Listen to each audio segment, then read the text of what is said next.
Welcome to this quick guide on VU Player Pro.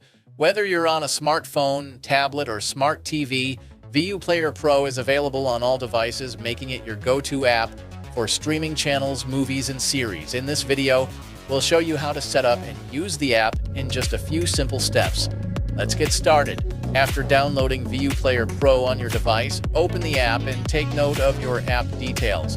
Next, head over to the official VU Player Pro website and log in using those details.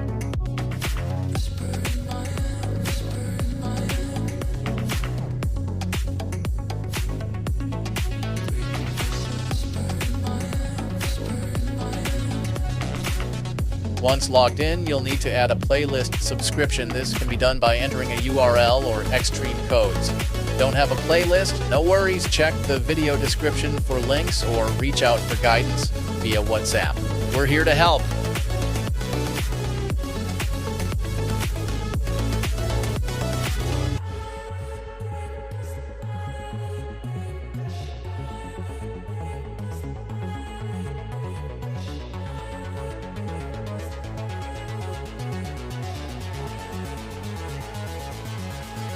Now that your playlist is added, you're all set. Explore a wide range of live channels, movies, and series right at your fingertips. With VU Player Pro, entertainment is just a click away. Sit back, relax, and enjoy your favorite content anytime, anywhere.